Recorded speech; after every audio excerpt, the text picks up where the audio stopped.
So everyone, it's time for a deep dive. It's been a long time since the deep dives were on our screens. I have to say, it is great to be back in in the teacher's garb.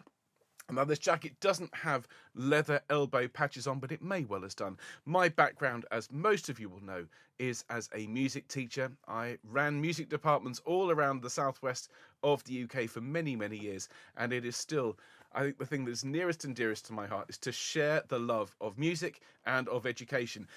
And, well, let's just say I've chosen an incredible composer, one of the, I think, best loved and best known composers. But what we're going to do is we're going to treat him like a human. Okay, most of classical music, and particularly the classical music ideals of the 19th, 20th, and now 21st centuries, they put composers literally on a pedestal. If you think about composers, we often see them as these marble busts, kind of from the shoulders up. And they're presented very much as the Greek and Roman gods were presented as these figures of worship. And in doing so, we actually lose a really important aspect about these people, which is they were human beings. And Bach was, as we'll discover, he was definitely human. He was, in fact, possibly more human than the rest of us. So I've called this lecture Bach, a dueling, fighting, drinking jailbird, question mark. A bit of a clickbait title. Or is it? You'll see. Because, of course, we all know the music of J.S. Bach. It's part of our lives. We hear his music wherever we go. It's ringtones on phones. It's used in TV. It's used in movies. If you want to relax, you can sit down and listen to some beautiful Bach like this, the Goldberg variations. We all know Bach's beautiful music, whether it's the air on the G string, whether it's G's with Joy of Man's Desiring, or his Magnificat, his Passions, even his organ music. It surrounds us, and he's considered by many to be the father of Western music, achieving this godlike status, as I said. He was, however, not a god. He was capable of writing some of the most beautifully and technically astonishing music. It's used to this day as part of the training for those studying Western classical music at A-level and degree level here in the UK and beyond, and indeed all around the world. If you're learning a keyboard instrument, whether it's the piano or the organ, you will have Bach in your music collection. Singers, they train for years to sing Bach's music. But despite all that beauty that poured from this man, he was also capable of behaving in a frankly astonishingly inappropriate manner at times, especially given his life working both in and for the church. And in this lecture, we're going to explore the early days of Bach's life. We're going to look at his temper. His love of food and drink to excess is going to be part of this talk. We'll also look at his tendency to thumb his nose at authority and even to fight a duel or two. But let's take it right back to the start. This is the young Bach, and he was effectively a youthful firebrand. Now, he was born in 1685, and it's an important year, 1685. It's also the same year that Handel was born in. And Bach was born in Eisenach. He was one of 10 children, and he was raised in a very musically gifted and very disciplined family with a long, proud tradition of music being passed down through the generations. He developed a strong will as one of the younger siblings in the family and a sharp tongue early on, which would remain with him throughout his life. And he was known for clashes with authority even in his youth, showing signs of that independent spirit that defined his life and his career. But it's not fair to blame the young Bach for this behaviour entirely. As with all people, the environment in which one grows up in has a huge impact on the development of that individual. This is Bach's house in Eisenach. It's now a museum. And of course, Bach, as the son of a relatively well-to-do family, he went to school. Not everyone did, but Bach did. And his first school still exists. Here it is, Eisenach Latin School. It was largely attended by the male, of course, children of bourgeois tradespeople. However, thanks to the research of one John Eliot Gardner in this frankly fantastic book, Music in the Castle of Heaven, we actually know now that contemporary school inspection documents, and yes, school inspections were a thing even back then in the late 1600s. These documents damn the school, and in particular the boys at the school, as I'm going to read this quote: rowdy, subversive, thuggish, beer and wine loving, girl chasing, often breaking windows and brandishing their daggers. So it was not necessarily a particularly wholesome place of education and learning. It was actually a very, very rough place to begin your education. And more disquieting were the rumours that there was a systemic brutalisation of the boys, and evidence that many parents kept their children at home, not because they were ill, but because the parents were worried about what went on in or inside the school. And as punishment, Bach's contemporaries endured severe beatings and the threat of eternal damnation. And it's clear that these experiences must have left lasting scars on the young Bach, to the extent that over his first 3 years in school, Bach had significant absence from school. Now, his mother was very, very ill, as Bach was there in the last years of his first decade, but it seems he missed 258 days in his first 3 years of school. That is nearly an entire year's worth, and in modern times, frankly, the social services would have been at the door demanding that he attend. So his mother was ill, and he was also, as a young boy, still working as part of the family's music business. But we think there could be a more sinister interpretation, that the school conditions must have been extraordinarily unappealing and at times even life-threatening. And recent research by John Elliott Gardner in this book has examined records in 3 schools that Bach attended: Eisenach, Ohrdruf, and in Lüneburg, which we'll talk about later. And from the tone of the school reports, authorities were really worried, in particularly the first 2 schools, that the situation had got out of hand. And there was something particularly nasty in Bach's first school. An apparent villain of the piece was a form master and church cantor, where Bach was a chorister. And the teacher was a sadistic disciplinarian, dishing out intolerable punishments. And he was eventually sacked as the plague of the school, the scandal of the church, and the cancer of the city. That's a direct quote. But the young Bach had apparently endured unusually close exposure to him. So you can't separate these experiences from the Bach that was going to write these wonderful pieces, but also to be a thorn in the side of authorities later on. You cannot have a beginning to your life that is that traumatic and that demanding emotionally without having to pay a price later on. And that was not all that the young Bach had to endure. I mentioned his mother was very ill in Bach's childhood, and very tragically, Bach's mother died in 1694 and his father died 8 months later. So his mother died when he was 9, his father died when he was 10. Bach was an orphan at the very start of his second decade. He moved in with his eldest brother, Johann Christoph Bach. This is not the J.C. Bach that went on to inspire Mozart. That was Bach's son. They're all called Johann. Just bear that in mind. His eldest brother, Johann Christoph, was the organist at St. Michael's Church in Ohrdruf. And there, with his brother, he went to school, he studied, he performed, and he copied music. This is how composers and organists and musicians learnt their craft. They took these prized scores, which were very expensive and very valuable, and would copy them out so as to learn the techniques, not just of writing, but also of composition. This is despite the fact that Bach had been told explicitly by his brother he was not to do this, because the scores were very valuable and delicate, and the blank ledger paper to actually produce these scores was very expensive. Bach went ahead and did it anyway. Now, his eldest brother, who's here, Johann Christoph, also taught him how to play keyboard instruments, in particular the clavichord, and this was an invaluable experience so early on in Bach's life. Now, at the age of 15, the young Bach, who was already at this point a gifted organist, a talented musician, he set out to study at perhaps the best music school in the vicinity. He walked, and this we'll come back to this later on, he set out on this mammoth journey, 400 kilometres, which, for those of you using the King's measurements, is 230 miles, on foot from Ohrdruf to Lüneburg to study at St. Michael's School. And this is the church today. And Lüneburg, with its vibrant musical scene, was an incredible place for Bach. Suddenly, he was surrounded by the most incredible musical experiences. He had a fantastic organ teacher, Georg Böhm, who Bach very much liked and appreciated, and under whose tutelage the young Bach flourished. So here he was, spoilt for choice with musical experiences, surrounded by not just musicians, but composers, organists, teachers, and these 3 years turned out to be incredibly formative, leading to Bach getting his first job as organist at the age of 18 at the new church in Arnstadt.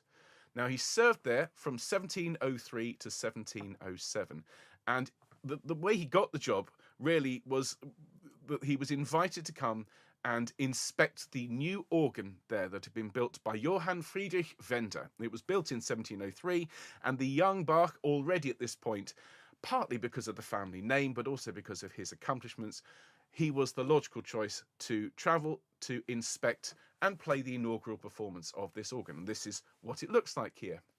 Now, the church committee were absolutely thrilled by the skills of this very talented, very young musician. Of course, young and talented equals inexpensive. So they immediately offered him the position as organist, which he gladly accepted. Ultimately, however, Bach was not completely happy there, and he often had conflicts with the other musicians and the students of the local school. And this would become a defining characteristic in Bach's life and in his career. He knew he was better than the jobs he was being offered, and this would lead to some of the more scandalous clashes in his life. Now, this is the statue of Bach in Arnstadt. And if you just have a look here, this is the young Bach. He's sort of leaning back in a sort of leisurely manner with his hand open. What for? Possibly to ask for more. It's infamous, the fact that Bach was always pushing for more money, for better conditions in Arnstadt.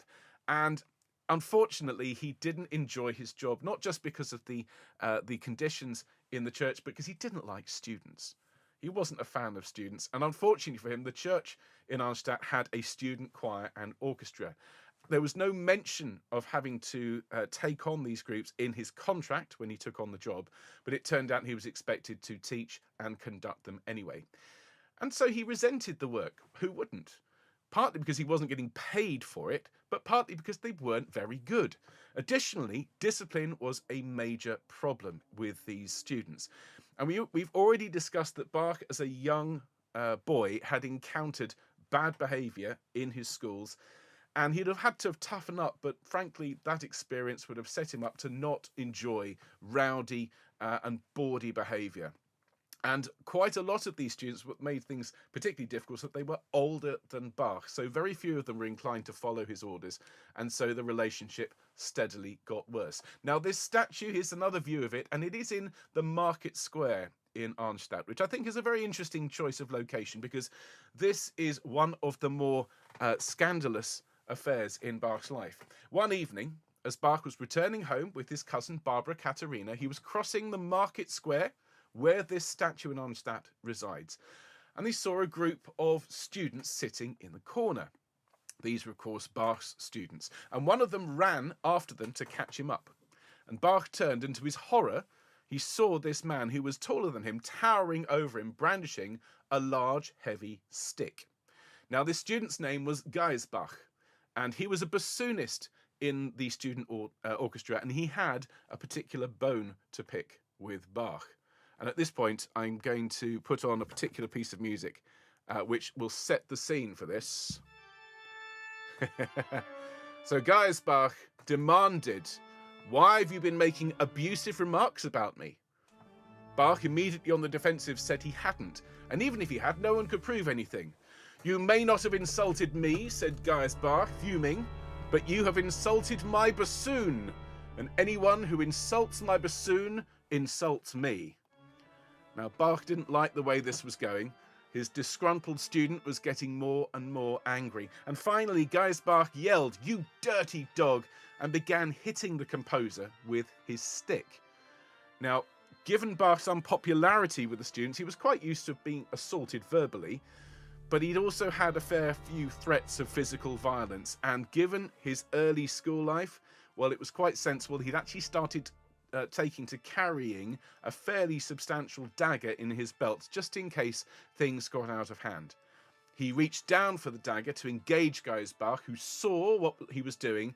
He dropped the stick, and the two wrestled to the ground. And they rolled around the marketplace, exchanging blows. Eventually, the other students and Bach's cousin caught them up and forcibly pulled them apart. And Bach got up, brushed himself down, and he and his cousin went on their way. And the students apparently restrained Gaius Bach until Bach was out of sight for fear of a second attack. Now, Bach was not going to let the matter rest. He appealed to the church court, demanding that Gaius Bach be disciplined and, in fact, expelled. And at the hearing, Bach's cousin was able to confirm his version of the evening's events. But when Gaius Bach was called, it turned out the composer had indeed insulted him in a rehearsal, calling him a nanny goat bassoonist, much to the amusement of the other performers. Now, on the basis of this, the council ruled that no punishment was necessary, and they advised Bach to try a bit harder to get on with his students and perhaps try not to insult them in rehearsals. Now, following that, in October of 1705, he applied to his superiors for permission to leave his post for a month to go and hear the music of Dietrich Buxtehude. Now, Buxtehude, as we'll discover, was a very important composer at the time, although these days he's not as well known. But Bach needed to go and hear Buxtehude for very important reasons. He said, I want to comprehend one thing and another about his art. And the older composer was due to give a series of concerts under the title of Abendmusik, that's evening music, on Sundays throughout Advent. And it must have been a mouth-watering prospect for Bach, because remember, he was a young and voracious young man. He was desperate to learn more about his craft. And when he'd taken on this post at Arnstadt, well, he'd reached an impasse. He was now the most accomplished musician in town. From whom could he learn? And so this desire to go and basically sit at the feet of Dietrich Buxtehude is entirely understandable. As I said, he was not perhaps the most famous name today, but in the late 17th and early 18th centuries, Buxtehude was renowned throughout Germany. He held one of the most coveted musical positions in the land. He was organist of St. Mary's Church in Lübeck. And Lübeck was a really interesting town. It was very liberal, and it had a vibrant cultural atmosphere.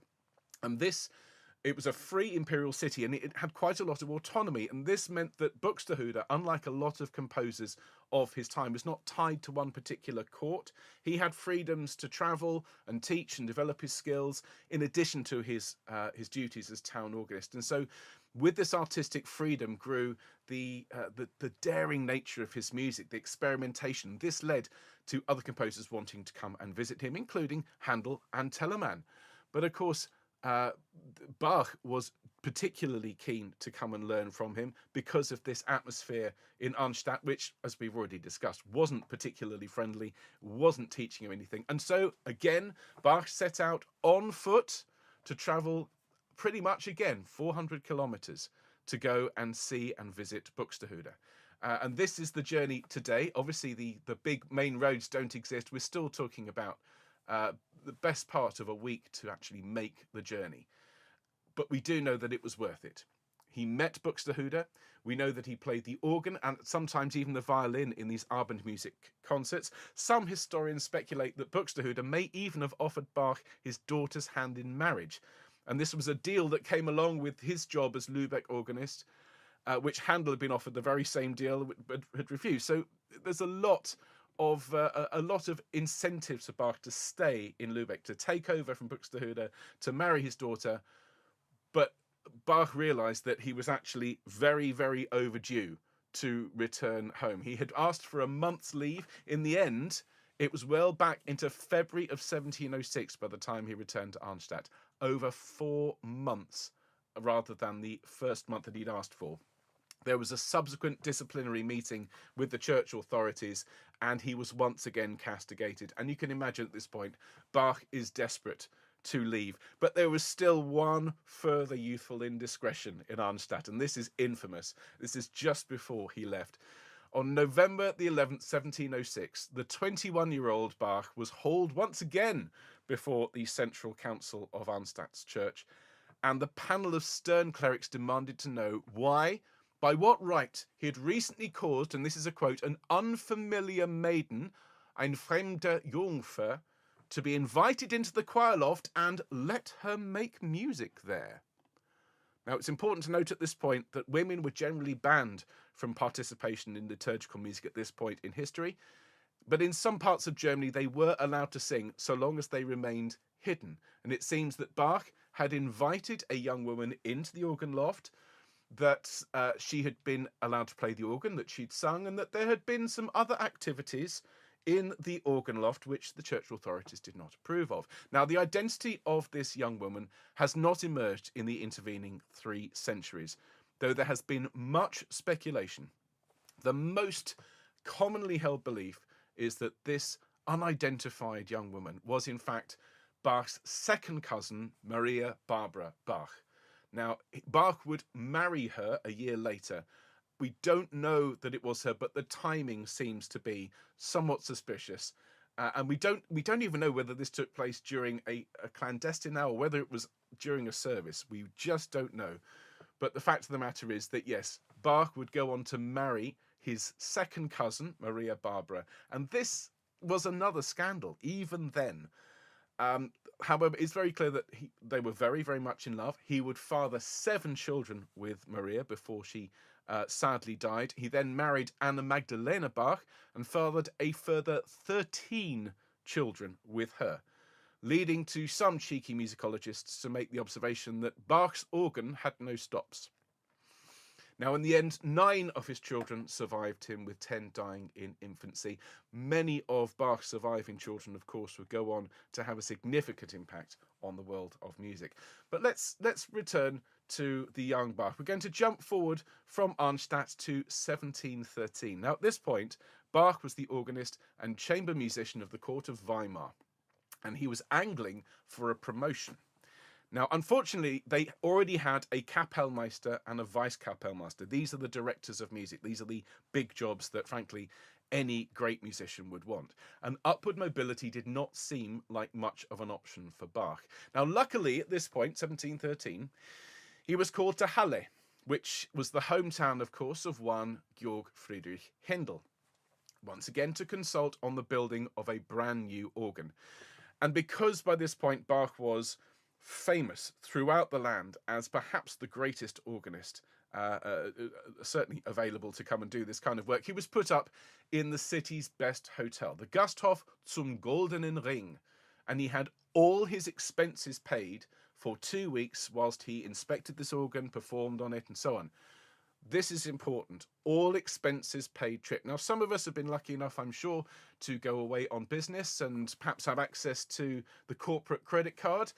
Well, it's clear from the records kept at the time that Bach didn't skimp on his spending on this trip away.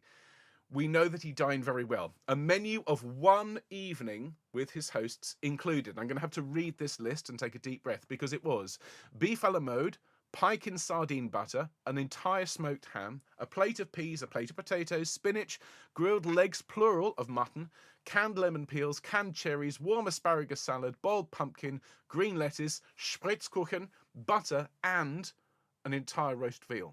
That was one evening. And that's before we get to the beer bill. Now, Bach's overall hotel expenses during his stay were truly magnificent, and his drink bill was perhaps the most outstanding part of it. Beer was relatively cheap in those days. It was a staple drink in Europe.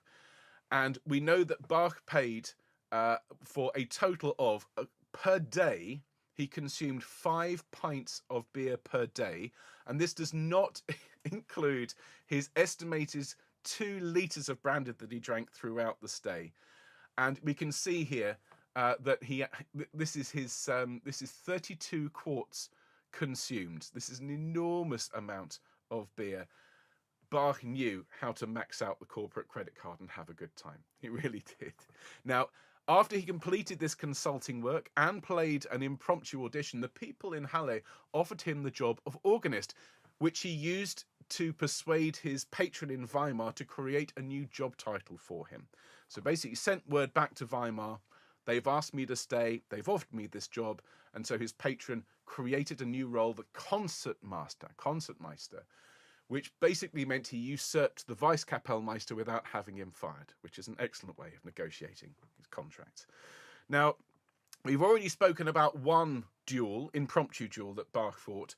There was very nearly another, but it was of a different order altogether. We need to just leave Bach for a moment and take a step across to Saxony, where in the court of King Augustus of Saxony, a new harpsichordist was asked to come on audition. This was Louis Marchand, who was the top harpsichordist in France. Now, he was asked to come and play by the king, very much to the chagrin of the then Kapellmeister, Jean-Baptiste Volumier. Now, Marchand, the harpsichordist, had a bit of a reputation. He was a bit of a dandy. He was very, very arrogant. He was basically not fun to work with. And Volumier did not appreciate him being asked to come and play. Of course, the moment he played, the king was delighted with his playing and immediately offered him the role of harpsichordist. So Volumier thought, okay, I'm in trouble here. So what he did is he hatched a plan to get rid of him. And so he wrote immediately to his contemporary, Johann Sebastian Bach, inviting him to come and visit Saxony. So Bach eagerly accepted. He was very keen to impress in Dresden, and Volumier's plan gave him a chance to show off his skills. So on arrival, Bach was taken in disguise to hear Marchand here play the harpsichord, remaining hidden throughout the concert so as not to give the game away. And having heard Marchand perform, and with the encouragement of Volumier and the courtiers, Bach challenged Marchand to a harpsichord playing contest, a duel on the harpsichord. Now, this very, very quickly spread like wildfire. This was suddenly all anyone wanted to hear. The royal family heard news about this and decided that they would offer up a significant prize to the winner. So this was something that was suddenly on everyone's lips. And the day of the contest dawned, and a crowd began to form, with the royal family and all of the aristocracy of Dresden all in attendance at the Grand Palace. Bach arrived early and began warming up with some scales and arpeggios, and the contest was ready to begin, but there was no sign of Marchand. And a messenger was sent to remind him, surely he hadn't forgotten such an important engagement. And the messenger returned. Marchand had disappeared. He'd fled, and the assembled company was astonished, basically realizing he was in for a humiliating defeat. Marchand had left under the cover of darkness by stagecoach and was now most of the way back to Paris at this point. And worse still, an unscrupulous servant had stolen the prize money before he'd left. So the concert was well and truly off. Volumier's plan had succeeded to get rid of Marchand for good, and Bach was able to make the most of the situation. He had an eager audience sitting there, all of the great and the good of Saxony. So instead of a concert, they were treated to a recital, with Bach demonstrating the improvisation skills he'd been honing for the competition, and once again proving he was the greatest of them all. But things were about to take an interesting turn for Bach, because although we all know, and the people there knew, that he was a genius, his employer of the time was not easy to work for. And it's fair to say that Bach himself was not an easy employee to satisfy. And he seemed constantly dissatisfied with his lot throughout his career.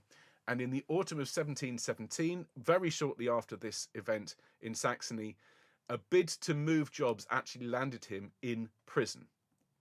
Now, for all his brilliance, the status that Bach holds today is a far cry from who he was in 1717. He was known as a great organist, the greatest of all of them, but people didn't know him as a composer. They hardly knew him as a composer at all. It was this chap here, this is Georg Philipp Telemann, who would sweep up all of the job offers. And the ducal chapel at Goethe had made overtures to Telemann earlier that year, hoping he would accept the post of Kapellmeister. And soon after that, Duke Wilhelm Ernst, who was Bach's employer at Weimar, also tried to secure Telemann's services. And Telemann turned down this job in favour of a long-term position in Frankfurt, but Bach was particularly disappointed because he had wanted the job of Kapellmeister, and he'd asked for the job, and the Duke had turned him down in favour of asking Telemann instead. And so what Bach did is he applied for a job as Kapellmeister in the court of this chap, Prince Leopold, in Köthen. Now, he got the job, happily. And so what he did is he went back and he told the Duke in Weimar that he'd got this job of Kapellmeister. However, the Duke was furious. Even though he'd turned him down for the job of Kapellmeister and offered it to Telemann, Bach was now talking about leaving. He'd been offered a job elsewhere, and the Duke refused to let him go, refused to to cancel his contract. Now, Bach was absolutely furious and confronted the Duke, and the subsequent confrontation led to Bach being arrested and imprisoned for an entire month. Now, that does sound quite dramatic, I do concede, but it seems that although he was confined, it wasn't as if he was chained up in a dungeon somewhere. It seems to have been a relatively decent debtor's prison. It was clean, it was dry, it was warm. And there's a lot of evidence that Bach used this quiet time away from his work, from his family, to compose many movements of the well-tempered clavier, which we all know and love so much. Now, Bach's brief time inside ended quite peacefully. On release, he went to work in Köthen, where he would write some of his most famous instrumental music, including the suites for solo cello, the sonatas and partitas for solo violin, the seminal Brandenburg concertos, and of course the English suites as well. And as Bach grew older, his life settled down. He became more industrious and more accomplished. He famously wrote a cantata in praise of coffee, known as the Coffee Cantata, and finished his career working in Leipzig as the most renowned and greatest organist of his age. And it wasn't until the 19th century that his worth as a composer became truly known and celebrated. But by then he'd become one of these aforementioned revered composers, treated as a god by the Romantic era composers and musicologists. We know now that he was a great man, a great musician, a great organist, but he was no god.